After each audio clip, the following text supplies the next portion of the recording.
Me llamo Bond. James Bond.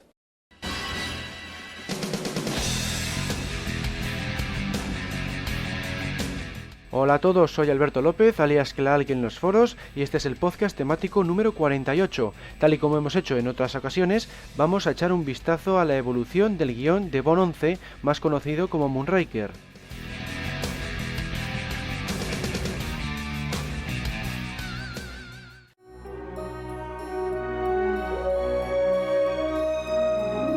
Si bien Tom Mankiewicz, el guionista de Diamantes para la Eternidad, Vive y deja morir y El hombre de la pistola de oro, llegó a trabajar en un boceto inicial de Moonraker, sus ideas fueron desechadas y se contrató a otro escritor en su lugar, por lo que quedó fuera del proyecto.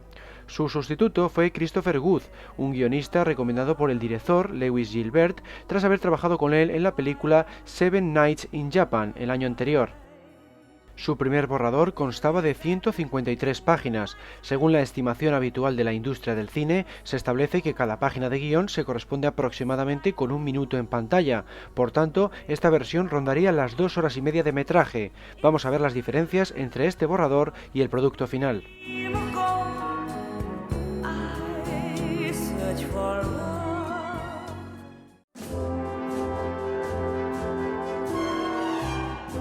La secuencia de Venecia estaba mucho más elaborada. Cuando 007 se desplazaba en góndola, usaba un micrófono de mano escondido bajo el asiento y empezaba a dar parte de la situación.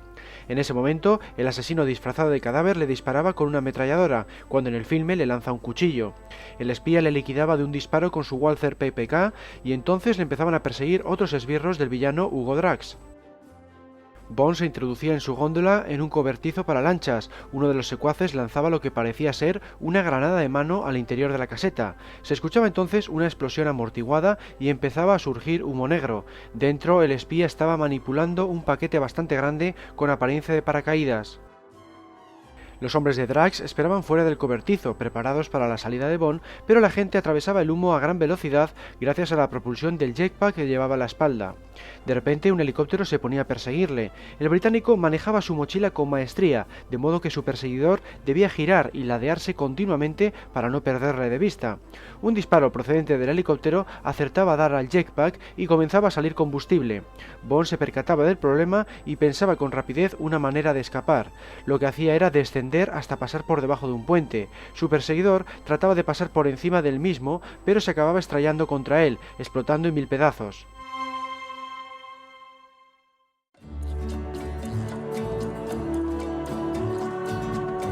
Más tarde, en Brasil, James y la agente de la CIA Holly Goodhead aceptaban trabajar juntos, tal y como sucede en el filme. Luego escapaban de tiburón en la escena del teleférico y resultaban capturados por los hombres de Drax. Hasta aquí todo sucedía de igual forma que en el producto final.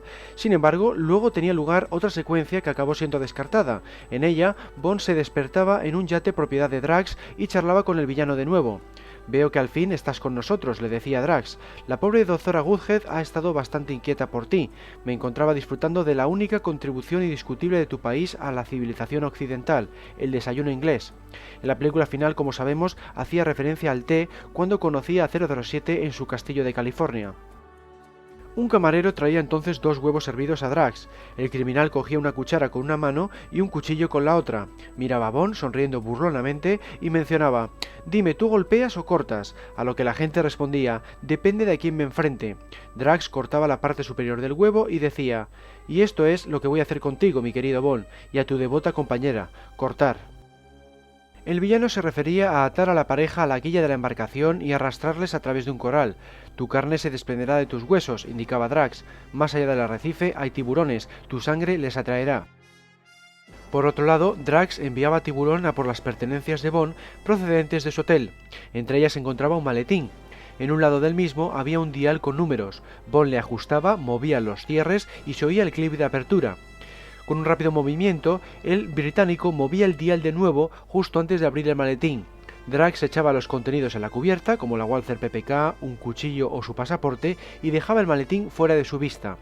Entonces se mostraba un primer plano del objeto y se observaba que el dial estaba cambiando con una frecuencia de 1 segundo. En ese momento mostraba 29.15. Ian Fleming, el creador del personaje, había ideado esta secuencia en la novela Vive y deja morir, pero no fue empleada en tal cinta.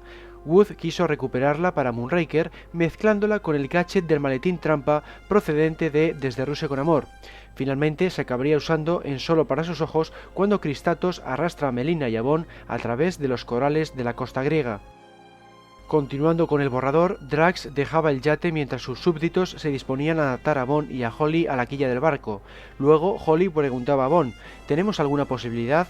A lo que la gente respondía, una oportunidad sí, el tiempo lo dirá. Cuando son arrastrados bajo el agua, 007 luchaba por mantener la cabeza de Holly por encima de la superficie. Entretanto, Tiburón se percataba de que uno de los esbirros estaba manejando el maletín de Bond con interés. Tiburón agarraba el objeto sin darse cuenta de que los números del dial mostraban 04.28. Bond y Holly seguían siendo arrastrados, con el inglés girándose para recibir los peores impactos contra los afilados bordes del coral y retorciéndose de dolor. Finalmente, Tiburón se daba cuenta de que el dial del maletín estaba cambiando. Los dígitos marcaban en ese momento 0.06, 0.05, 0.04. Tiburón los observaba con creciente sospecha, se ponía en pie con el maletín en mano y se disponía a lanzarlo por la borda. El yate explotaba violentamente en una completa desintegración. Se producía un geyser de agua con fragmentos de madera y metal. Bond llevaba a una inconsciente Holly a una pieza del armazón y luego lo empujaba con el impulso de sus piernas hasta la orilla. Tiburón se mantenía a flote agarrándose a un tablón, conservando el asa del maletín. Miraba para sí con cansada resignación. Unos tiburones devoraban al tipo que había estado mirando el maletín, pero Tiburón lograba huir. Bond y Holly, entre tanto, alcanzaban la orilla. El agente tenía la espalda en carne viva y sangrando. La espía le preguntaba cómo sabía a cuánto tiempo configurar el explosivo.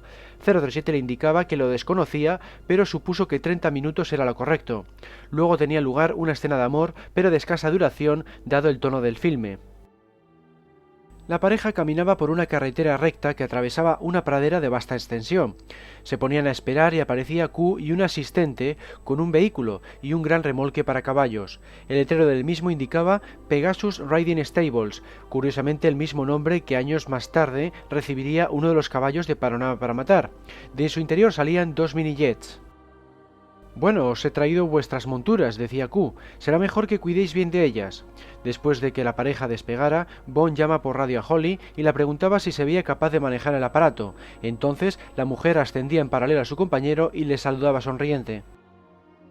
Poco después, los dos agentes seguían la pista del avión de cargueros aéreos Drax. Después de perseguirlo durante un rato, eran atacados por 3 jets sin marcas enviados por el villano y daba comienzo un combate aéreo. Bond y Holly realizaban una serie de complicados movimientos, causando que 2 de los jets se chocaran uno contra el otro.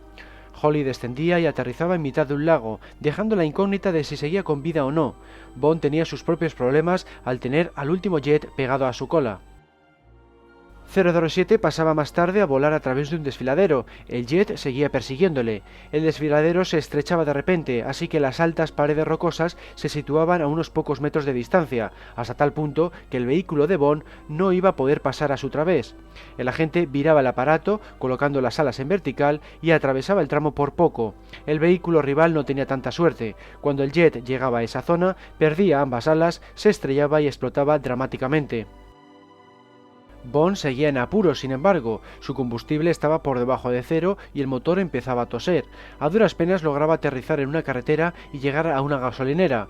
¿Normal o super?, le preguntaba el dependiente. Como se ve, gran parte de esta secuencia fue utilizada finalmente en el teaser inicial de Octopussy, donde se cambió a los jets perseguidores por un misil teledirigido.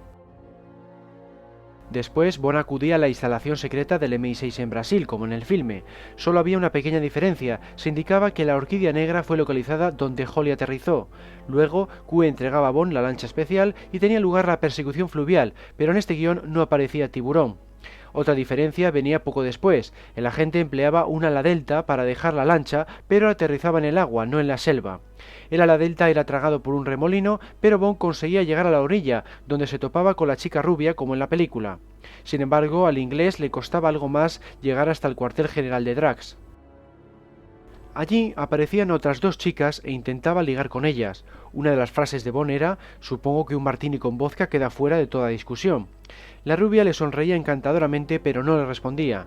Luego le llevaban ante una piscina. Al otro lado de la misma había más chicas, así como ropa y una mesa con vino, frutas exóticas y carne de caza asada. Entonces 007 se quitaba su harapienta y húmeda ropa con cierto cansancio y se metía en el agua para nadar hasta el otro lado. Se percataba de que había orquídeas negras en el fondo del lugar y hacía acto de presencia una anaconda gigantesca. La forma en que se deshace de ella difería de la cinta. Encontraba una válvula, la abría y el desagüe engullía a la serpiente. Lo que sigue es parecido en el producto final, a excepción de pequeñas diferencias en los diálogos y algún que otro añadido. Por ejemplo, cuando Bond y Holly intentaban encontrar el sistema de bloqueo del radar de Drax, pillaban a una pareja desnudándose en una cámara antigravedad situada en el centro de la estación espacial. En concreto, la chica, ataviada con una diáfana prenda, dejaba que el chico se adentrara aparentemente desnudo por debajo de la tela, inflada a causa de la falta de gravedad. Bond decía al verles: «Bien, alguien se está tomando el discurso de Drax a rajatabla». Otra pequeña diferencia tenía lugar más tarde cuando aparecía un tal general Kuczynski en vez del general Gogol. Por lo demás, el filme termina de similar forma como concluía en este borrador.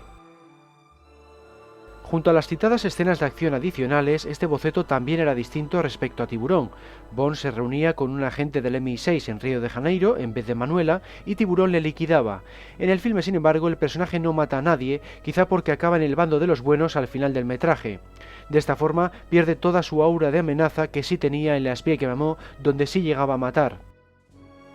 Otro pequeño cambio reside en el nombre del personaje de Corinne. Incluso en el guión definitivo era llamada Trudy Parker y procedía de California, lugar donde se encuentra el castillo de Drax. Sin embargo, cuando contrataron a la francesa Corinne Clery para interpretarla, decidieron llamarla Corinne Dufoy y hacerla originaria de ese país. De esta forma, fue la primera y última chica Bond hasta la fecha en poseer el mismo nombre que su personaje.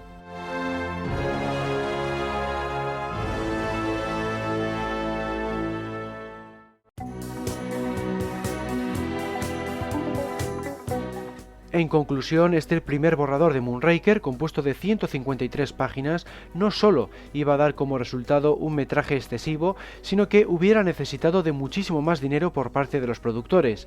El otro gran punto en contra residía en el hecho de contar con dos elementos ya vistos en filmes anteriores, el jetpack de Operación Trueno y el maletín de Desde Rusia con Amor. Curiosamente, el jetpack apareció en uno de los borradores del Mundo Nunca Suficiente. En concreto, Bond lo iba a haber utilizado para perseguir a la lancha de la chica del puro por el río Támesis. Así pues, este borrador de Bond 11 podría calificarse como ambicioso al tiempo que inspirado, puesto que varias de sus secuencias acabaron en entregas posteriores de la franquicia. Sin embargo, Christopher Good no recibió crédito por ninguna de ellas, algo que por cierto ha sido una constante en la franquicia. Por ejemplo, el superpetrolero de La espía que me amó procedía de un borrador de Diamantes para la eternidad, obra de Richard Maybaum, pero este guionista no figuró en los créditos de aquella.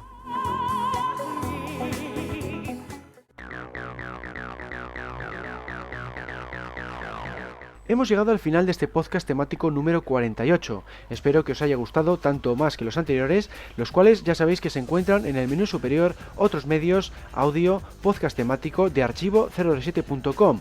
Por otro lado, recuerdo que disponemos de un foro ubicado en www.archivo007.com/foros y de sitios en las redes sociales Twitter, Google+ y Facebook. Un saludo a todos y hasta la próxima.